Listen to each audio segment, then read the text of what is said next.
출애굽기 40장 34절에서 38절 말씀입니다. 구약 145페이지에 있습니다. 출애굽기 40장 34절에서 38절 말씀 우리 같이 합독하도록 하겠습니다. 시작. 구름이 회막에 덮이고 여호와의 영광이 성막에 충만하매 모세가 회막에 들어갈 수 없었으니 이는 구름이 회막 위에 덮이고 여호와의 영광이 성막에 충만함이었으며 구름이 성막 위에서 떠오를 때에는 이스라엘 자손이 그 모든 행진하는 길에 앞에 갔고 구름이 떠오르지 않을 때에는 떠오르는 날까지 나아가지 아니하였으며 낮에는 여호와의 구름이 성막 위에 있고 밤에는 불이 그 구름 가운데 있음을 이스라엘의 온 족속이 그 모든 행진하는 길에서 그들의 눈으로 보았더라. 아멘. 여러분 반갑습니다. 네, 우리 앞자리가 너무나 텅 비어 있습니다. 네, 우리 앞으로는 우리 중고등부와 청년회로 앞자리를 좀 채워주시고 성도님들도 우리 앞자리를 좀 사모해 주시기를 부탁드립니다.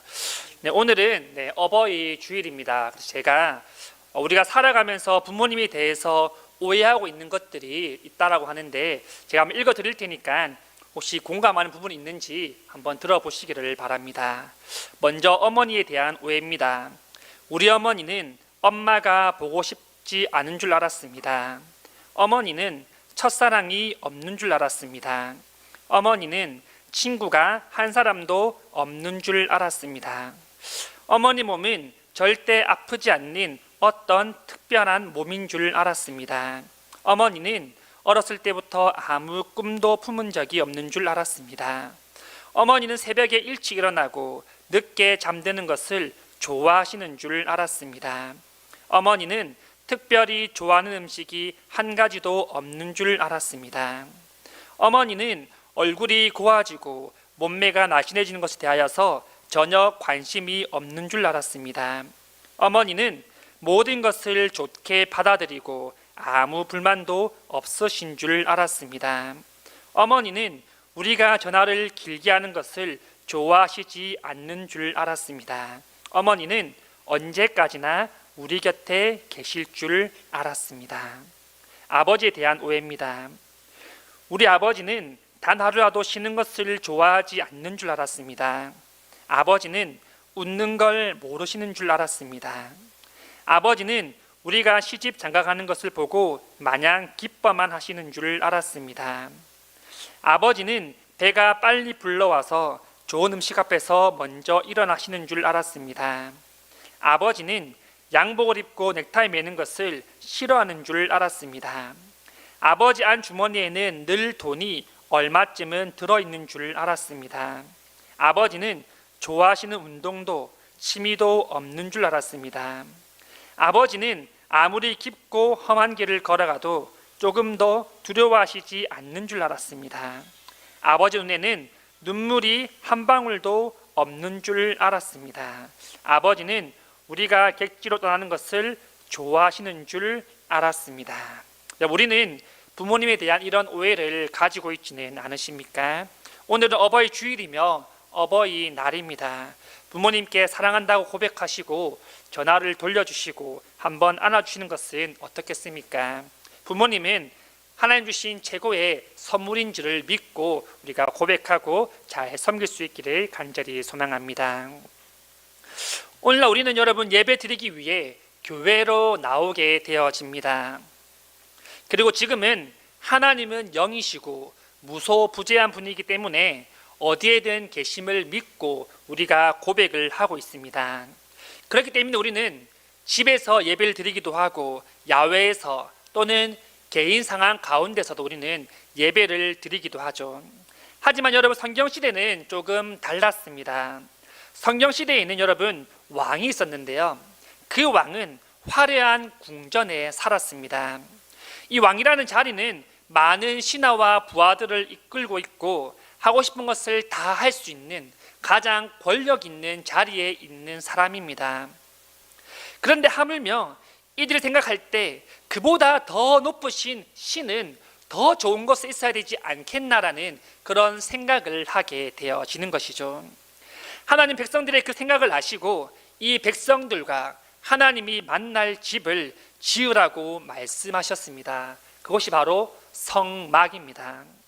하나님은 성막을 지으라고 말씀하시면서 너희가 알아서 정말 멋있게 잘 지어봐라가 아니라 이 성막의 모양과 만드는 방법을 하나하나 세세하게 잘 설명해 주셨습니다. 그리고 완성된 성막에 하나님께서 임재하시며 함께 동행하시는 모습을 본문을 통하여서 볼 수가 있습니다. 본문 36절 37절입니다. 구름이 성막 위에서 떠오를 때에는 이스라엘 자손이 그 모든 행진하는 길에 앞으로 나아갔고 구름이 떠오르지 않을 때에는 떠오르는 날까지 나아가지 아니하였으며, 이스라엘 백성들이 여러분 앞으로 행진할 때의 기준을 삼았던 것은 바로 구름이었습니다.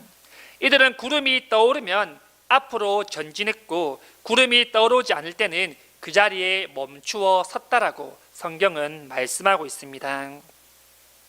하지만 이것은 여러분 지금 이때만 했던 일들이 아니라 과거로 올라가면 이미 그 40년 광야 생활 동안 매일매일 똑같이 했음을 우리는 볼 수 있는 것이죠.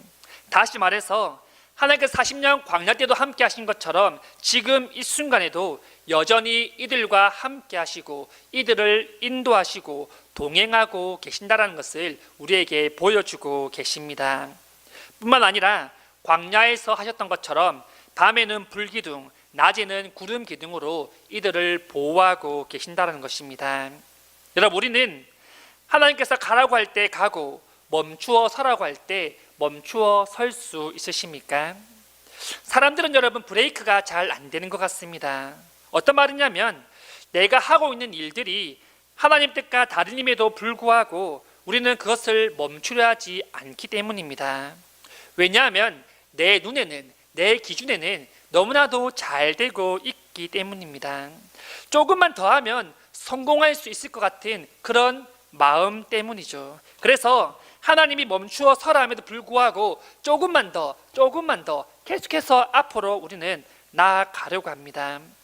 그 앞에 어떤 것이 자리하고 있는지 우리는 모른 채 그대로 전진 계속하는 것이죠. 하지만 여러분, 우리는 우리의 생각과 계획으로 앞을 내다볼 수 없습니다. 인생이라는 것이 한치 앞을 보지 못하는 것 아니겠습니까, 여러분? 그렇기 때문에 우리는 더더욱 하나님의 인도하심에 따라서 살아가야 될 줄 믿습니다. 하나님이 가라고 하면 우리는 전진하고 멈추어 서라고 하면 우리는 브레이크를 걸 수 있어야 된다는 것입니다. 혹 그것이 나의 뜻과 다르다 할지라도, 내가 하고 있는 일들이 너무나 잘 되고 있다 할지라도 하나님께서 멈추어 서라 하면 우리는 멈출 수 있는 그런 용기가 필요한 줄 믿습니다. 여러분, 하나님 나라의 백성이 누릴 수 있는 가장 최고의 복이 무엇인지 아십니까? 안정적인 직장일까요? 높은 지위나 명예일까요? 우리의 자녀가 잘 되는 것일까요? 내가 가지고 싶은 것을 다 가지는 그런 행복일까요? 물론 여러분, 이것들 다 틀린 것은 아닙니다. 하지만 이것들은 여러분 세상의 기준이라는 것이죠. 이 모든 것들은 여러분 정말 잠시 나타나서 사라지는 안개와 같다라는 것을 우리는 기억해야 될 줄 믿습니다. 그렇다면 여러분, 하나님 나라의 백성이 누릴 수 있는 가장 최고의 복이 무엇입니까? 성경을 통해 우리에게 말씀하시기를 그 복은 바로 하나님의 임재라고 우리에게 말씀하고 계십니다. 출애굽기 29장 45절입니다. 내가 이스라엘 자손 중에 거하며 그들의 하나님이 되리니. 하나님께서 먼저 친히 이스라엘 백성들에게 내가 너희의 하나님이 되겠다라고 먼저 말씀하십니다. 그리고 이어서 46절 말씀입니다. 그들은 내가 그들의 하나님 여호와로서 그들 중에 거하려고 그들을 애굽 땅에서 인도하여 낸 줄을 알리라. 나는 그들의 하나님 여호와니라. 46절의 본문에 보시면 여러분 그들이라는 말이 4번 나오는데요, 여기서 그들은 이스라엘 백성을 뜻합니다. 그리고 46절에서 보시면 내가 그들의 하나님 여호와, 나는 그들의 하나님 여호와다라고 선포하고 계십니다. 하나님은 여러분 친히 이스라엘 백성의 하나님이 되어 주셨고 그들을 출애굽하신 분임을 분명하게 밝히고 계십니다. 그렇다면 여러분, 하나님께서는 이들에게 왜 성막을 만들라고 명하셨을까요? 성막은 여러분 그만큼 중요한 의미가 있기 때문입니다. 첫 번째는 여러분, 성막은 무너진 하나님 나라의 회복을 상징하는 것입니다. 아담과 하와 때를 기억하십니까? 하나님께서 이들을 대리 통치자로 세우시고 세상과 나라와 동물들을 다스리게 하셨습니다. 하지만 선악과를 먹음을 통하여서 이들에게 죄가 들어오고 이들은 하나님의 관계에서 끊어지게 되었습니다. 하나님의 나라가 여러분 인간의 죄로 말미암아 무너지게 된 것이죠. 이 성막은 여러분 새 에덴 동산을 뜻하는 것입니다. 무너진 하나님의 나라의 회복을 상징하는 것이 바로 성막이라는 것입니다. 두 번째로, 성막은 여러분 하나님을 만나며 죄 용서함을 받을 수 있는 곳입니다. 이들이 하나님 만날 수 있는 장소는 여러분 성막이었습니다. 그곳은 하나님께서 임재하시는 장소이면서 죄를 용서받을 수 있는 그러한 곳이었던 것이죠. 범죄한 백성들에게 이 성막은 너무나 중요한 의미를 가지고 있었음을 볼 수 있습니다. 그리고 이 성막 위에 하나님께서 임재하고 계셨습니다. 이스라엘 백성뿐 아니라 우리도 마찬가지입니다. 우리에게 가장 큰 복이 여러분 하나님의 임재하심을 믿고 고백할 수 있기를 간절히 소망합니다. 성막이 완성되자 여러분 이 성막 위에 구름이 가득 찼는데요, 구름이 얼마나 가득 찼냐면 35절에 이렇게 표현합니다. 모세가 회막에 들어갈 수 없었으니 이는 구름이 회막 위에 덮이고 여호와의 영광이 성막에 충만함이었으며, 모세가 성막에 들어갈 수 없을 정도로 구름이 성막 가운데 가득 찼다라고 성경은 표현합니다. 이스라엘 백성들이 처음 보는 이 광경에 놀라지 않을 수 없었을 것입니다. 그리고 모세는 표현하기를 이를 여호와의 영광이 성막에 충만했다라고 표현하고 있습니다. 여러분, 교회가 바로 이런 곳입니다. 교회는 여러분 여호와의 영광이 충만한 곳입니다. 하나님의 은혜가 가득한 곳이 바로 교회라는 곳이라는 것입니다. 우리가 교회에 나와서 여러분 하나님을 예배할 때 하나님께서 충만한 은혜를 부어 주신다는 것이죠. 여러분, 예배를 사모할 수 있기를 간절히 소망합니다. 습관적인 예배가 아닙니다. 여러분, 정말 이 교회가 하나님의 임재를 체험할 수 있는 곳임을 기억하고 하나님을 만나는 그 기쁨 가운데 교회에 나올 수 있기를 간절히 소망합니다. 요즘 여러분 코로나 시대로 인하여서 현장 예배보다는 온라인 예배를 더 좋아하는 패러다임으로 넘어가고 있음을 보게 되어집니다.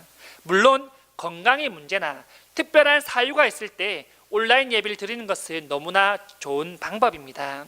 하지만 여러분, 예배의 중요성을 잃어버리거나 이 코로나 시대의 영향으로 인하여서 온라인 예배에 익숙해졌거나 또는 귀찮아서 그 예배를 드리는 것은 여러분 잘못된 것임을 말씀해 주고 있습니다.